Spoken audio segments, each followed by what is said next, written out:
ഞാനും പറഞ്ഞിട്ടുണ്ട്. അച്ഛൻ തിരുമേനി വരട്ടെ, എന്തൊക്കെയാ വേണ്ടെന്ന് പറഞ്ഞാൽ നോട്ട്സ് വരെ വാങ്ങിത്തരാം.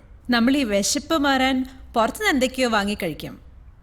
ശരിക്കും കൂടുതൽ അറിയുമ്പോഴാ ഈ preparation is A real art. കഴിക്കാൻ എന്തെങ്കിലും എടുക്കട്ടെ? ഭക്ഷണമൊക്കെ ഫ്ലൈറ്റിൽ നിന്ന് കഴിഞ്ഞു. അതെ, കഴിച്ചു. ഫ്ലൈറ്റിലെ വെജിറ്റേറിയനൊക്കെ കണക്ക് തന്നെ. ഞാൻ വല്ലപ്പോഴും അല്ലാത്തതൊക്കെ കഴിക്കും. പുറത്തൊക്കെ പോകുമ്പോൾ അല്ലാതെ പറ്റില്ലല്ലോ. ഇല്ലത്ത് പാടില്ലെന്നേ ഉള്ളൂ. എല്ലാം ജോസ്മാൻ നോക്കിക്കോളൂ. ഇനി വല്ലതും സ്വയം വെച്ച് കഴിക്കാൻ തോന്നിയാൽ അതിനുള്ള സൗകര്യമുണ്ട്. ആയിക്കോട്ടെ, എന്നാ ഞങ്ങൾ അങ്ങോട്ട്. Okay, take care. ജോസ്മാനെ. എന്റെ അമ്മോ, എന്തൊരു സുഖം. ഇന്നലെ രാത്രി 1 മണിക്ക് വീട്ടിൽ നിന്ന് ഇറങ്ങുമ്പോൾ മൂത്രം ഒഴിച്ചാണെന്ന് ഓർക്കണം. ഇപ്പൊ മണി എത്രയായി? ഫ്ലൈറ്റ് വെച്ച് പല പ്രാവശ്യം ഞാൻ ചോദിച്ചതല്ലേ, ഇറങ്ങിയപ്പോഴും ഞാൻ ചോദിച്ചു. ഇതൊക്കെ കൊള്ളാവുന്ന സ്ഥലത്ത് വെച്ച് എങ്ങനെയാ? നമുക്ക് പറമ്പല്ലേ ശീലം. ഇവിടല്ലേ പറമ്പ്. പൊണൂലേ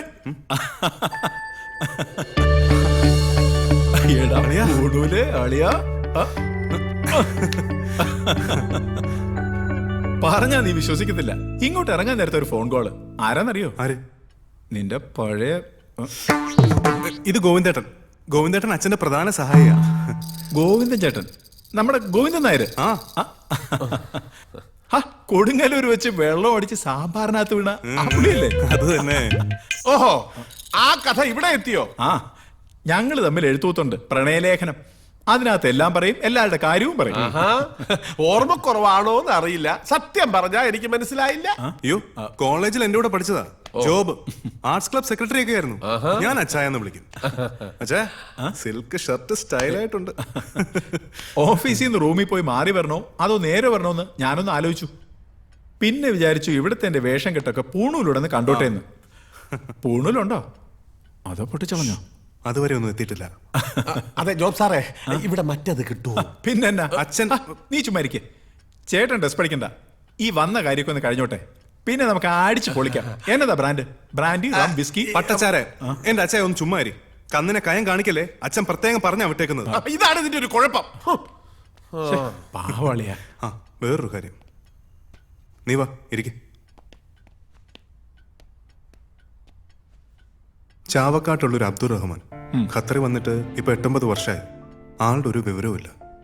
ശരിയാ, തിരുമേനി പ്രത്യേകം പറഞ്ഞതാ. ഖത്തറിലല്ലാതെ വേറെന്തെങ്കിലും വേറെ ബോട്ട്സ്? അതൊന്നുമില്ല.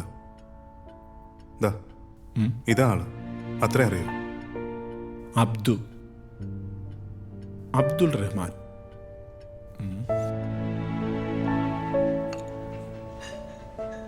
ഇതുപോലെ കുറെ അബ്ദുള്ളമാരുണ്ട് ഇവിടെ. പണി പോയിട്ട് പുതിയ പണി കിട്ടാത്തവര്, നാട്ടിൽ പോവാൻ പൈസ ഇല്ലാത്തവര്, ജയിലിൽ പോയവര്. നോക്കാം. നമ്മുടെ ഒരു കക്ഷി പോലീസ് ഡിപ്പാർട്ട്മെന്റിലുണ്ട്. ഫോട്ടോയും മറ്റു ഡീറ്റെയിൽസും മെയിൽ ചെയ്ത് നോക്കാം, ചിലപ്പോ കിട്ടും.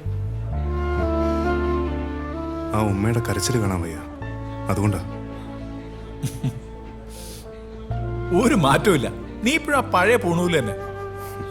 Sympathy, help. ദേ, ഇവിടെ നിന്ന് പിഴക്കണമെങ്കിൽ അതൊക്കെ അങ്ങ് ഇല്ലത്ത് വെച്ചിട്ട് വരണം. അത് പോട്ടെ, നിന്റെ പരിപാടി പറ.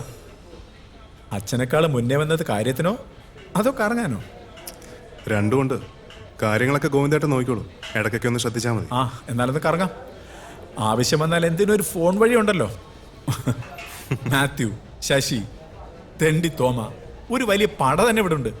അറിയാമേ. ഇതുപോലെ ഹോട്ടൽ നിനക്ക് നാട്ടിൽ തുടങ്ങിക്കൂടെ? എന്നാ പറയുന്നു? ശുദ്ധ വെജിറ്റേറിയൻ. കൂടെ നിന്റെ അച്ഛൻ്റെ പേരുണ്ടല്ലോ, സ്റ്റൈലായിട്ട് വിൽക്കും. ആദ്യം ഇവിടെ ഒന്ന് നിന്ന് നോക്കട്ടെ. വേര് പിടിച്ചില്ലെങ്കിൽ അങ്ങനെ എന്തെങ്കിലും നോക്കാം. Monday, bad day. Wednesday, It's fine. and Friday. It's our day.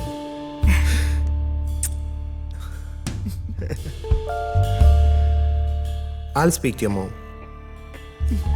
I'll convince her, believe me. Promise?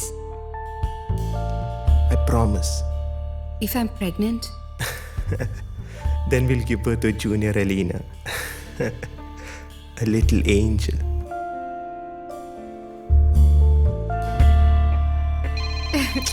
You Hi, little baby. Next Friday. Mama's calling. Hey, I better go. don't go. Hey, not now. Please. Good night. Good night, good night. Sorry. That's okay. ഇതാണ് മോൻ്റെ Friday മോൺ. അവളോട് ഏത് സിനിമയിലെ ഡയലോഗാണ് മോൻ കാച്ചിയത്? അവൾ കടൽ പോലെ ചിരിച്ചുകൊണ്ട് പോകുന്നതുണ്ട്. She's pregnant, man. ആരാ ഉത്തരവാദി? ഞാൻ ആയിരിക്കാം. അതാണല്ലോ നിന്റെ സ്ഥിരം തൊഴിൽ. സൊല്യൂഷൻ ഒന്നേ ഉള്ളൂ. എനിക്കൊരു അലവലാതി കൂട്ടുകാരനുണ്ട് കൊച്ചിയിൽ. ഇവളെ പിടിച്ച് അവന്റെ തലയ്ക്ക് വെച്ചു കൊടുത്താലോ? എന്നാ പിന്നെ നീ തന്നെ അങ്ങ് കെട്ടിക്കോ. അത് കൊള്ളാം, അതാ നല്ലത്. ആ കല്ലെടുത്തിട്ട് വാ. അതെ, ഇവിടെ ഈ കിഴക്ക് എവിടെയാ? ഇവിടെ അവിടെ. അപ്പൊ ഇവിടെ വയ്ക്ക്. ഇവിടെ ഇവിടെ ഇവിടെ. എന്തിനാ ഈ കിഴക്കും പടിഞ്ഞാറും ഒക്കെ ആ ചോദിക്കുന്നത്? വാ. ദിക്കുകൾ ചേരുന്ന ചില മൂലകളുണ്ട്. അവിടെയൊന്നും അടുപ്പ് കൂട്ടാൻ പാടില്ലെന്ന് അച്ഛൻ പറയും. അതെന്താ? അതൊരു വിശ്വാസം മാത്രമല്ല, ഒരു ശാസ്ത്രം കൂടിയാണ്. അപ്പൊ ഇങ്ങനെയൊക്കെ ഒരുപാട് മൈന്യൂട്ട് കാര്യങ്ങൾ ഉണ്ടല്ലേ? പിന്നെ നാട്ടിലാണെങ്കിൽ കദളിവാഴയുടെ ഇലയിലെ അച്ഛൻ ചോറ് വിളമ്പും. ചോറിന്റെ ചൂട് കാരണം ഇല വാടണം. അപ്പൊ ചോറിനൊരു പ്രത്യേക രുചിയാ. So nice. ഇത് തുടങ്ങുന്നതിന് മുമ്പ് റിച്വൽസ് എന്തെങ്കിലും ഉണ്ടോ? ഐ മീൻ പൂജയോ അങ്ങനെ എന്തെങ്കിലും? അച്ഛൻ ചില കർമ്മങ്ങളൊക്കെ ചെയ്യും. പിന്നെ വ്രതം, ഈ നോയമ്പെന്നൊക്കെ പറയില്ലേ, അച്ഛനോടൊപ്പം ഇതിൽ പങ്കെടുക്കുന്ന എല്ലാവർക്കും അത് നിർബന്ധമാണ്. അതെ അതെ, അത് ഭയങ്കര ചെയ്യാം. നിർബന്ധമാ. ഒരു സെക്കൻഡ്. പിന്നെ ഇതുപോലത്തെ 12 അടുപ്പ് വേണം. ഈ വാർപ്പിന് മാത്രം മതി വലിയ കല്ല്, ബാക്കിയുള്ളതിന് ചെറിയ കല്ലായാലും സാരമില്ല. പൈപ്പിന്റെ കാര്യം ദാ ആ മൂലയ്ക്ക് വേണം. വേറെന്തോ പറയാനാണ്. എന്തോ ഇതൊക്കെ പറയേണ്ടത് ഇവിടെയല്ല. അല്ല, ഈ കുട്ടിക്കാണല്ലോ കല്യാണം. അപ്പൊ എല്ലാരെക്കാട്ടിലും ഭംഗിയായിട്ട് നടക്കാൻ ഈ കുട്ടിക്കായിരിക്കുമല്ലോ ആഗ്രഹം. അത് പോട്ടെ, ഇത് ആരോട് പറയണം പിന്നെ? ഓ അത് ശരി, അറിഞ്ഞു കിട്ടിയാ മതി.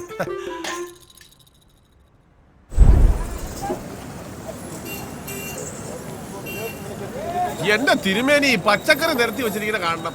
പച്ചക്ക് എടുത്ത് തിന്നാൻ തോന്നുന്നു. എന്താ? ഓ, ലിസ്റ്റ് കൊടുത്താ മതി. അവര് നല്ല ക്വാളിറ്റി സാധനം എടുത്ത് വച്ചേക്കാന്ന് പറഞ്ഞു. ബാക്കി സെറ്റപ്പ് ഒക്കെ റെഡിയാ. അതെ, നിങ്ങൾ എന്നാ വരുന്നേ? അല്ല, എനിക്ക് ഇച്ചിരി രാസാദിപ്പൊടി കിട്ടിയാ കൊള്ളാമായിരുന്നു. അമ്മണിയോട് പറഞ്ഞാ മതി. എന്താ അടുത്തുണ്ടോ? ആ, എന്താ കൊടുത്താ. അമ്മിണി നിന്നെ വിളിക്കണോ? എന്നെയോ? ആ. ആരാ? നിന്റെ നായര് അല്ലടാരാ. സംസാരിക്കും. ഹലോ.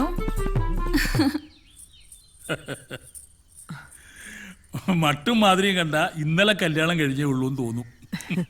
എന്റെ അമ്മിണി രാത്രി കിടന്നാ ഉറക്കം വരണില്ല. എന്താ ഉറക്കം വരാത്തത്? ഞാൻ ഈ പച്ചക്ക് പറയണോ? ആ, കുഴപ്പമൊന്നുമില്ല. ഞാൻ പറഞ്ഞില്ലേ, രാവിലത്തെ കാര്യമാ. അതുകൊണ്ട് വയറ്റിനൊരു കമ്പനം. ആ ആട്ടെ, നീ എന്താ കഴിച്ചേ? ഹലോ ഹലോ, അമ്മിണി കട്ടായോ? ഹലോ. അത് കട്ടായതല്ല, കാശ് കയറുന്ന.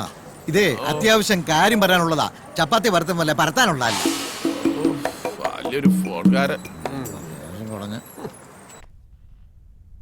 ഒരുപാട് കഷ്ടപ്പെട്ടാണ് ഞാൻ ഈ നിലയിൽ എത്തിയതെന്ന് പലരും പറയുന്നത് പോലെ ഞാൻ പറയില്ല. കഷ്ടപ്പാടല്ല, അനുഭവങ്ങളാണ്. അതിൽ നിന്നും പഠിച്ച് വെട്ടിയും തിരുത്തിയും.